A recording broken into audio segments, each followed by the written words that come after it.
Hi guys, welcome to the next episode in Belief in Yourself. This is the third one. I want to start by a few things that have encouraged me, and you can write these down in your journal if you like. There are two choices we make every day. We can accept the circumstances as they are, or we can take responsibility to change them. It's really important to remember that you are the ones who can make that choice. And then I want you to think about dreaming big. Change the inside and the outside will follow. You know, everything, if you dedicate yourself to lifelong learning, you refuse to fail. In other words, you say failure is only failure if I choose to accept it as such. It can change your perspective and view. Remember, gratitude is a great start for a path to kind of lift you up. And how much you save, how are you going to invest it, and time. How much time do you have? For those that are younger and those that are older, this has to do with the habit of saving, as I had mentioned before, that can be very useful. So you have to have a vision. Everything in life happens twice. First the inner, then the outer. First the thought, then the thing. First the mental, and then the physical. So these are just some sayings that I have written down on things that I find, and whenever I find something that I've written before, I go ahead and I put this down, and it's always been extremely powerful for me. To give you an example, if you have to overcome something, think about the strategies, and we'll talk more about it when we talk about fears. What is your strategy to overcome your situation? We all have different situations in life, but what's your strategy? See, there's 4 elements of the strategy. One is, what is the best that can happen? Think about that when you're trying to think about a situation that you're in. What's the best thing that can happen? Secondly, what is the worst that can happen? That's right. What is the worst that can happen in a situation like that? And then third, what will probably happen? You know, once you put these things together, the fourth, are you willing to tolerate the worst in order to achieve the best thing that could happen? Measure those things out for yourself, and hopefully you're writing these down so it can help you. I know Booker T. Washington said, start where you are with what you have, knowing that what you have is plenty enough. And that is... Those are truly words to live by. And think about this. The opposite of success is not failure, it's conformity. The opposite of success is not failure, it's conformity. And we will get a chance to talk about that when we talk about failure as well. So as I promised before, we're going to talk about the mastermind. Now, the mastermind was a term that was coined by Napoleon Hill after talking to Andrew Carnegie. Andrew Carnegie kind of commissioned him to write these basically to look at what successful people are doing and to try and document it in a way that other people could duplicate it. And so he spent 20 to 30 years of his life dedicated. And what Andrew Carnegie did is he didn't give him any money. He just gave him basically a piece of paper saying, I want you to let this person in. I want you to let them see what you do and how you live and what you do. And Napoleon Hill then went in and he learned about them. And I think in his books, we hear a lot about Henry Ford, because that was the one at the time, one of the most successful men in the country. And so the mastermind really was the only thing that Napoleon Hill said that was new for him. Now, remember, he was living in the time before Carl Jung and Freud had really come up with some of their groundbreaking psychological views that people now hold regular on a day-to-day basis.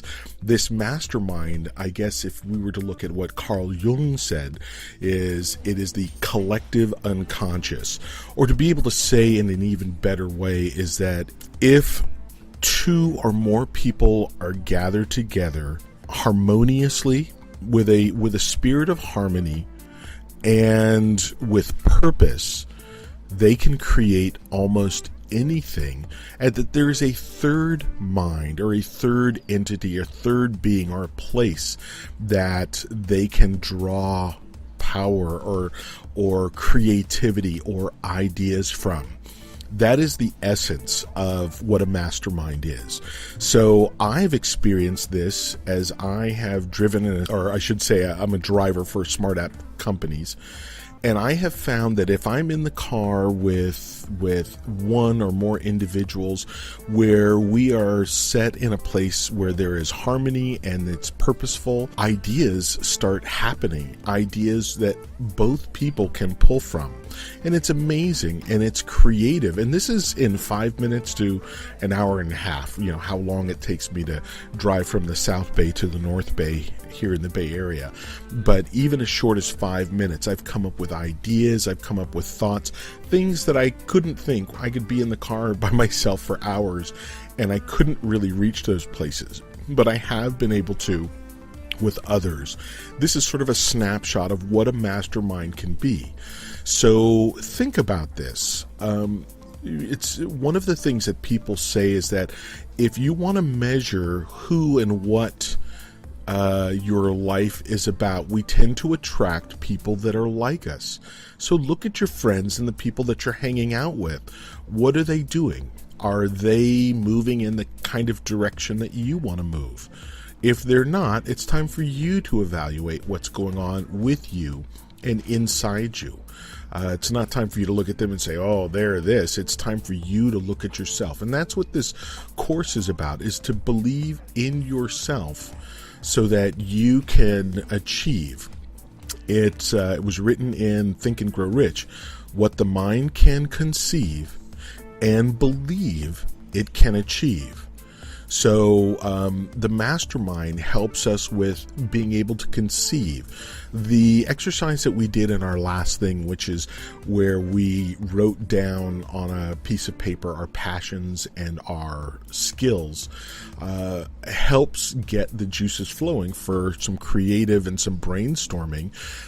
Because if suddenly something comes to mind, and you can conceive something that maybe isn't there, or something that is a little different than what's out there now. And a perfect example is I was driving a young man home, and I asked him these questions. What is it you love? Well, he loved working out.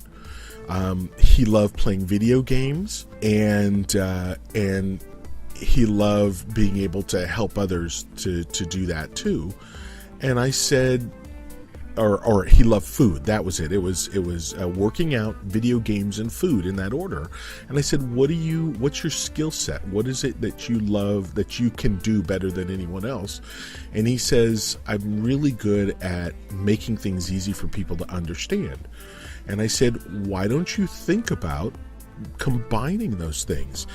Maybe video games, what you do to work out, and food that maybe helps you with when you're working out, things that can help you, and to do it in a way that breaks it down and makes it easy for others, whether you do it on YouTube or whether you do a podcast or whether you have a website, whatever it is. Think on those terms and write them down. It's important to write them down. There's something about doing that mentally, physically, psychologically, emotionally that makes it real. It's almost as if it comes to life.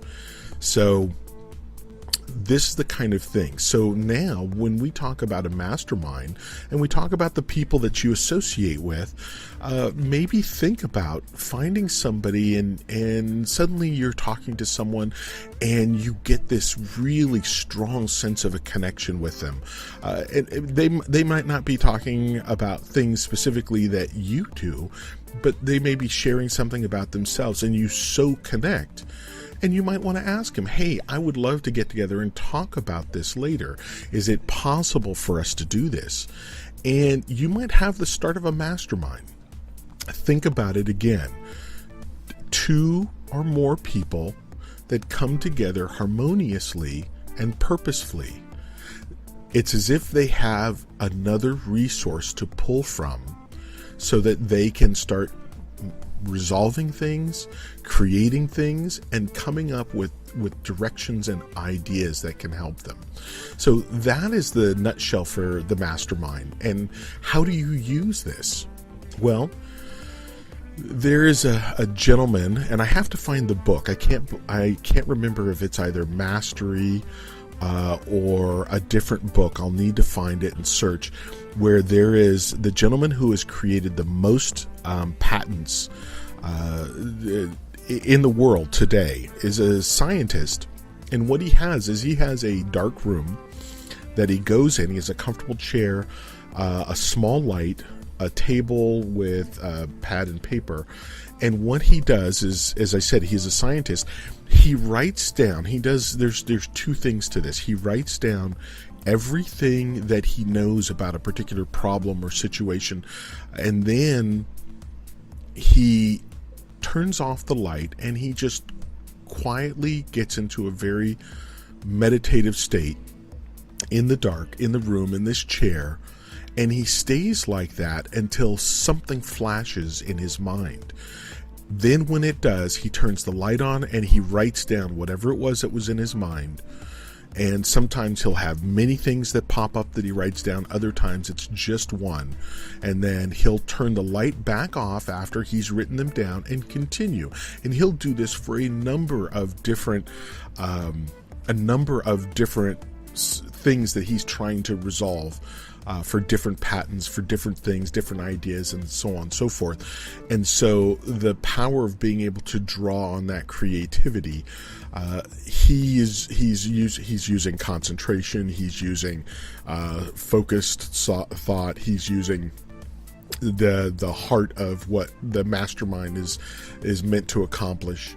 But also in the mastermind, realize there's organization, being able to cooperate and organize with others. And these are really, really powerful tools that you'll be able to use. Let's say you have some financial issues and you say, I want to get 2 or 3 people together so that we can talk about how to be better financially, how to invest, or how to budget, or how to get from this thing where we're just so deep, and then watch as the ideas start flowing in when you're there. But the moment you're out of harmony with any one of the folks that are there, they have to leave the group, or you have to leave the group if you're not